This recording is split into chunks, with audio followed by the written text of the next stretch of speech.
The flute was wrapped in cloth.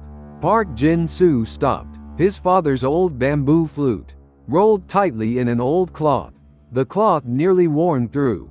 He had found it on the top shelf of his father's wardrobe, pressed among other objects. He unwrapped the cloth. A bamboo flute, darkened in places, a small crack along the surface, old, and inside the body of the flute, something had been rolled and tucked into the opening. Thin paper. He eased it out carefully. His father's handwriting, pressed firmly with a pen. Old but clear. This flute belongs to Choe Yun-ho. He said he made it himself. I came to have it.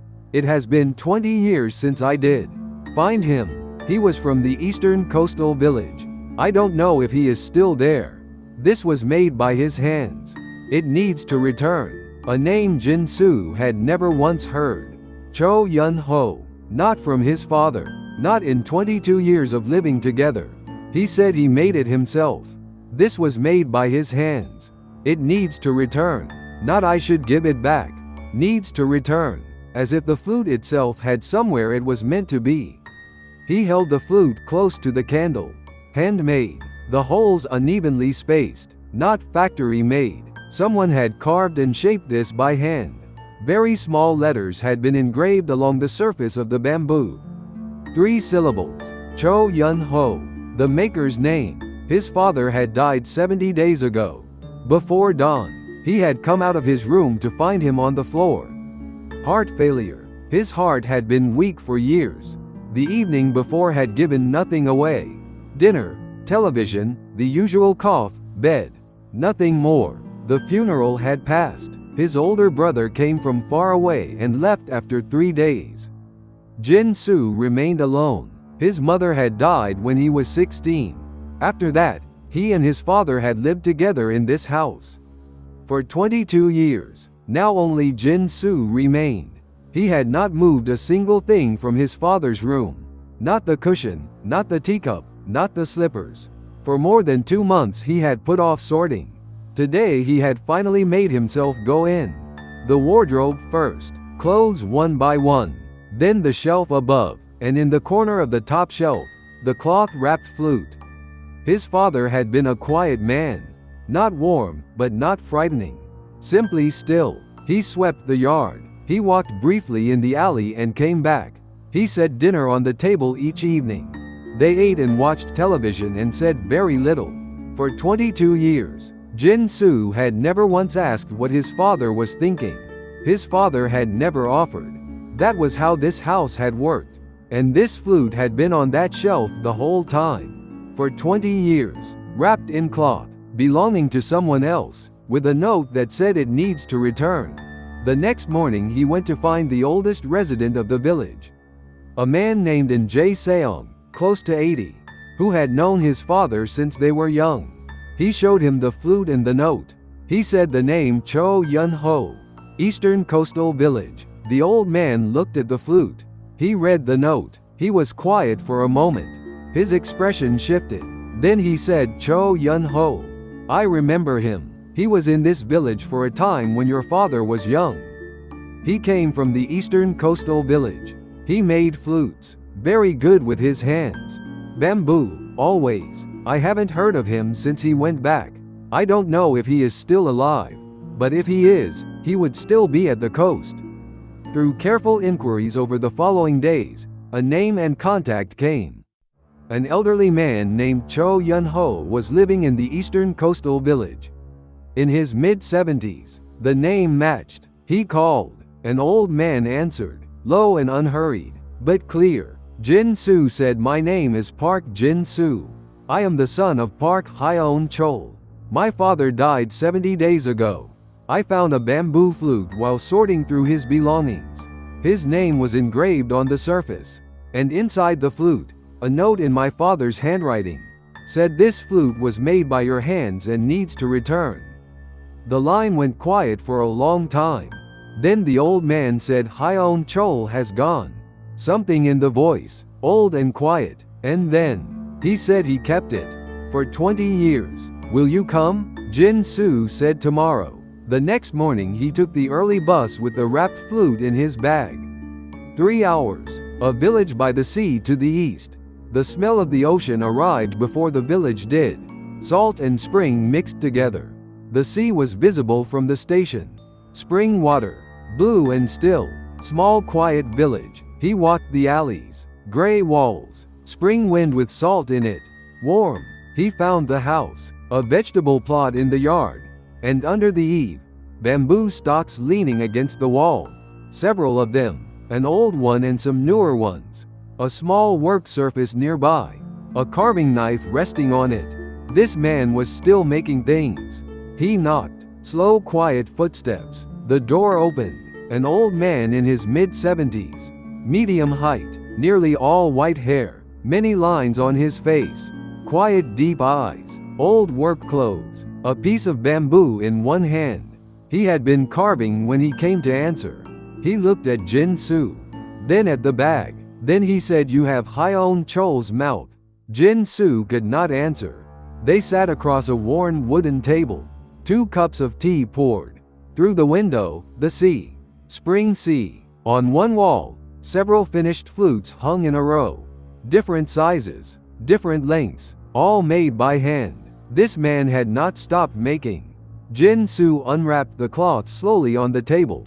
The old flute emerged. He placed the note beside it. The old man looked at the flute. He reached out and picked it up. Stopped. He held it in his open palm without moving. He turned it. He found his own name carved along the surface. Choe Yun-ho. He had carved it himself. He ran his thumb slowly over the characters. Over the holes he had drilled. Over the cracked section of the bamboo. He looked at it for a long time. His eyes changed. Something old moved in them. He exhaled, long and slow. He said, "I made this. No question. These are my hands' work." Jin-soo said it was wrapped in cloth. On the top shelf of his wardrobe. He said nothing about it in 22 years of living together. Today was the first time I knew. The old man picked up the note and read it. This was made by his hands. It needs to return. He stopped at the last sentence. He read it again. He set the note down. He looked out the window at the sea. Then he began. 20 years ago I was in your father's village for a period. I made flutes wherever I was. Always bamboo. One day your father heard the sound and came to find me. He asked if he could try it. He tried. He wasn't able to play it properly. But he said he liked the sound. I gave him that one. And that was that. I didn't think about it much after. But Hyeon Chol kept it. For 20 years. Wrapped in cloth. Jin-soo said he could not play it. He never learned. But he kept it for 20 years. And what he wrote was not return it. He wrote it needs to return. As if the flute had a direction it was meant to go. Back to the hands that made it. The old man was quiet for a moment. Then he said, "A man who can't play a flute keeping one for 20 years. Wrapped up, because it was made by someone's hands." Jin-soo said, "I will say what my father could not say." He kept this because he believed that what a person makes with their own hands cannot simply be discarded. Your name was carved into it. That was enough reason. And at the very end, what he asked me to do was bring it back to the person who made it. That was his way. The old man looked at Jin-soo for a long time. Something old and gentle moved through his eyes. Then he picked up the flute. Slowly he raised it to his lips. He played a single phrase. Low and clear. The room filled with it. An old sound. After 20 years, this flute making that sound. The spring sea wind came through the curtain gap. The sound of the flute hung in the room for a moment. Then it faded. The old man lowered the flute. He said, "Still has a voice." Even after 20 years, Jin-soo's eyes burned. He closed them slowly, then opened them. He said, "It does." Would you have been more moved by what your father had written? Or by the moment the old man played the flute? For the first time in 20 years? The two men sat without speaking. The flute on the table. The note beside it. The sea outside. The spring sea. April. Fully arrived. The kind of spring that has been here long enough to be comfortable. Everywhere green. Everywhere warm. The old man said, "I will keep this. I made it. and Hyun-chol kept it for 20 years. Now I'll keep it the rest of my time. He stood and went to the wall. He took down one of the finished flutes, a newer one. He brought it to the table and placed it in front of Jin-soo. He said, "Take this one." Hyun-chol returned, "Mine, so I give you one of mine." "It doesn't matter if you can't play it."